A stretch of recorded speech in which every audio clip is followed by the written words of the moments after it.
نحمدہ و نصلی علی رسولہ الکریم اما بعد فاعوذ باللہ من الشیطان الرجیم بسم اللہ الرحمن الرحیم۔ ناظرین اکرام، میں جمشید ملی ہوں اور آج آپ کے ساتھ نویں پارے کا خلاصہ شیئر کرنے کی سعادت حاصل کروں گا۔ ناظرین، نویں پارے کا آغاز بھی سورہ الاعراف سے ہوتا ہے۔ آغاز میں حضرت شعیب علیہ السلام کا واقعہ ہے۔ ان کی قوم کے لوگ مال کی محبت میں اندھے ہو کر حلال و حرام کی تمیز بھلا چکے تھے۔ اللہ کے نبی نے جب انہیں پورا تولنے اور ناپنے کا حکم دیا تو انہوں نے ایک دوسرے کو مخاطب ہو کر کہا کہ اگر تم نے شعیب علیہ السلام کی پیروی کی تو گھاٹے میں پڑ جاؤ گے۔ اللہ تعالیٰ کہتے ہیں حقیقی خسارہ اور گھاٹا تو شعیب علیہ السلام کو جھٹلانے والوں کے لیے تھا۔ اس بارے میں اللہ تعالیٰ نے یہ بھی بتلایا کہ اگر بستیوں کے رہنے والے ایمان اور تقوی کی روش اختیار کرتے تو اللہ تعالیٰ ان کے لیے آسمان اور زمین سے برکات اور رزق کے دروازے کھول دیتا، لیکن چونکہ انہوں نے اللہ کے احکامات کو جھٹلا دیا اس لیے اللہ تعالیٰ نے ان پر گرفت کی۔ اس بارے میں اللہ تعالیٰ نے جناب موسیٰ علیہ السلام کی فرعون کے دربار میں آمد کا تذکرہ کیا اور بتایا کہ جب موسیٰ علیہ السلام فرعون کو توحید کی دعوت دینے آئے اور فرعون نے سرکشی کا مظاہرہ کیا تو موسیٰ علیہ السلام نے اللہ کے حکم سے اللہ کی عطا کردہ نشانیوں کو ظاہر فرمایا۔ آپ نے اپنے عصا کو زمین پر گرایا تو وہ بہت بڑا اژدہا بن گیا۔ آپ نے اپنے ہاتھ کو اپنی بغل میں ڈال کر باہر نکالا تو وہ روشن ہو گیا۔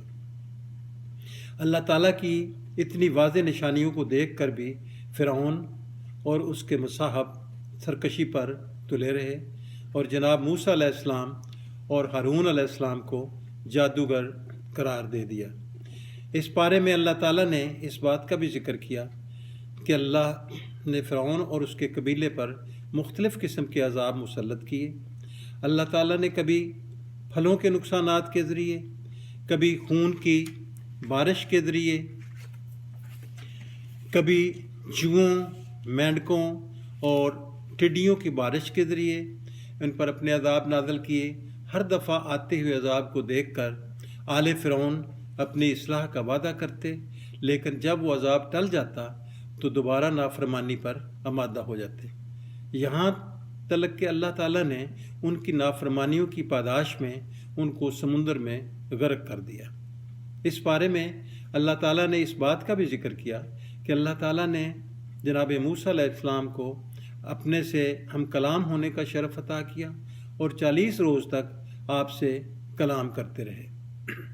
اس کلام کے دوران جناب موسیٰ علیہ السلام نے اللہ تعالیٰ سے پوچھا، اے پروردگار، کیا میں تجھ کو دیکھ نہیں سکتا؟ تو اللہ نے کہا کہ نہیں، لیکن ایک دفعہ کوہ طور پر نظر کریں، اگر یہ اپنی جگہ جمع رہا تو آپ مجھ کو دیکھ سکتے ہیں۔ اللہ تعالیٰ نے جب اپنی تجلیات کو کوہ طور پر گرایا تو طور ریزہ ریزہ ہو گیا اور جناب موسیٰ علیہ السلام بے ہوش ہو گئے۔ جب جناب موسیٰ علیہ السلام ہوش میں آئے تو انہوں نے کہا، اے پروردگار، آپ کی ذات پاک ہے اس بات سے کہ ان آنکھوں سے آپ کو دیکھا جا سکے۔ موسیٰ علیہ السلام جب کوہ طور پر اللہ تعالیٰ سے ملاقات کے لیے گئے تو آپ اپنی عدم موجودگی میں جناب ہارون علیہ السلام کو نگران کے طور پر مقرر کر کے گئے تھے۔ جناب موسیٰ علیہ السلام کی عدم موجودگی کا فائدہ اٹھاتے ہوئے سامری جادوگر نے سونے چاندی کا ایک بچھڑا بنا کر اس میں جبرائیل کے قدموں سے چھونے والی راکھ کو ڈال کر جادو پھونکا تو اس میں سے حقیقی بچھڑے کی طرح آوازیں آنا شروع ہو گئیں۔ جناب موسیٰ علیہ السلام کی قوم کے لوگوں نے اسے پوجنا شروع کر دیا۔ ہارون علیہ السلام نے اپنی قوم کے لوگوں کو بہت سمجھایا کہ یہ شرک ہے اور اس سے بچنا چاہیے، لیکن ان نادانوں نے جناب ہارون علیہ السلام کو اس نصیحت کو پس پش ڈال دیا۔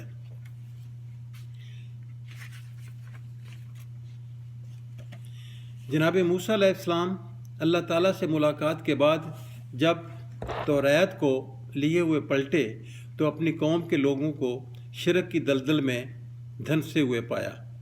آپ اس منظر کو دیکھ کر اتنا غضبناک ہوئے کہ آپ نے جناب ہارون علیہ السلام کی داڑھی کے بالوں کو پکڑ لیا۔ جناب ہارون علیہ السلام نے جناب موسیٰ کو کہا کہ اے برادر عزیز، میں نے ان کو بتیرا سمجھایا لیکن انہوں نے میری کسی نصیحت کو قبول نہ کیا۔ میں نے اس لیے زیادہ اصرار نہیں کیا کہ کہیں آپ یہ نہ کہیں کہ میں نے بنی اسرائیل میں تفرقہ ڈال دیا ہے۔ جناب موسیٰ علیہ السلام کا غصہ ٹھنڈا ہوا تو آپ نے اپنے اور جناب ہارون کے لیے اللہ کی بارگاہ میں دعا مانگی کہ پروردگار ان کے اور فاسقوں کے درمیان تفریق پیدا فرمائے۔ اس سورہ میں اللہ تعالیٰ نے ہفتے کے دن والی آزمائش کا بھی ذکر کیا ہے کہ سمندر کے کنارے ایک بستی کے رہنے والے یہودیوں کو اللہ نے ہفتے کو مچھلیوں کے شکار سے روکا۔ وہ ہفتے کے دن جال لگا لیتے اور اتوار کو مچھلیاں پکڑ لیتے۔ ان نافرمانوں کو اس بستی کے ایک گروہ نے نیکی کی نصیحت کی جبکہ ایک گروہ غیر جانبدار تھا۔ غیر جانبدار گروہ نے نصیحت کرنے والے گروہ کو کہا، تم ان لوگوں کو سمجھا کر کیا کر لو گے کہ جو ہلاکت یا اللہ کے عذاب کا نشانہ بننے والے ہیں؟ اس پر نصیحت کرنے والی جماعت نے کہا، اس کار خیر سے ہمارا عذر ثابت ہو جائے گا اور ہو سکتا ہے یہ لوگ بھی راہ راست پر آ جائیں۔ اللہ تعالیٰ نے اپنی نافرمانی کرنے والوں کو عذاب کا نشانہ بنا دیا اور ان کے چہرے اور جسم مسخ کر کے انہیں بندروں کی مانند کر دیا۔ اس پارے میں اللہ تعالیٰ نے رسول اللہ صلی اللہ علیہ وسلم کی دو عظیم خصوصیات کا ذکر کیا ہے۔ اللہ تعالیٰ فرماتے ہیں کہ رسول اللہ صلی اللہ علیہ وسلم کا ذکر توریت اور انجیل میں بھی مذکور تھا۔ اللہ تعالیٰ یہ بھی ارشاد فرماتے ہیں کہ رسول اللہ کو اللہ تعالیٰ نے تمام انسانوں کی طرف مبعوث فرمایا تھا۔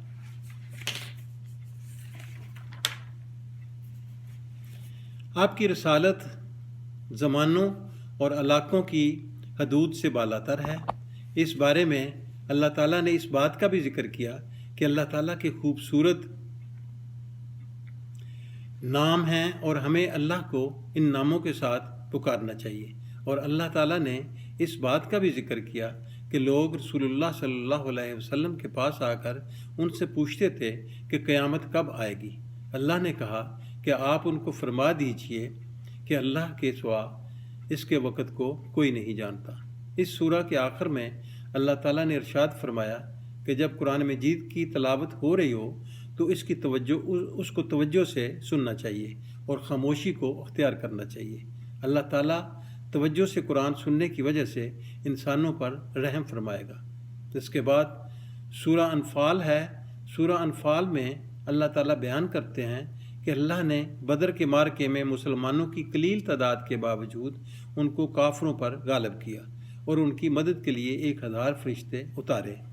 سورہ آل عمران میں اللہ نے ارشاد فرمایا کہ اللہ نے 3000 اور اس کے بعد صبر و استقامت کے مظاہرے کی صورت میں 5000 فرشتوں کے نزول کا وعدہ فرمایا۔ اس کے بعد اللہ تعالیٰ نے اس بات کا بھی ذکر کیا کہ اے اہل ایمان، جو اللہ اور اس کے رسول بلائیں، جب اللہ اور اس کے رسول بلائیں تو ان کو فوراً ان کی پکار کا جواب دینا چاہیے، اس لیے کہ ایمان والوں کو اللہ اور اس کے رسول کی پکار پر عمل پیرا ہو کر زندگی ملتی ہے۔ اس پارے میں اللہ تعالیٰ نے اس بات کا بھی ذکر کیا کہ جس جگہ پر رسول اللہ صلی اللہ علیہ وسلم موجود ہوں یا جس قوم کے لوگ استغفار کرنے والے ہوں ان پر اللہ کا عذاب نہیں آ سکتا۔ یعنی رسول اللہ صلی اللہ علیہ وسلم کے انتقال پر ملال کے بعد امت مسلمہ کے پاس عذاب سے بچنے کے لیے آج بھی استغفار کا ہتھیار موجود ہے۔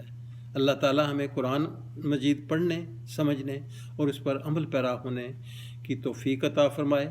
وآخر دعوانا ان الحمد للہ رب العالمین۔ ناظرین، اگر آپ کو یہ میری کاوش پسند آئی ہو تو اسے لائک اور شیئر کیجیے تاکہ دوسرے دوست بھی اس سے فائدہ اٹھا سکیں۔ شکریہ، اللہ حافظ۔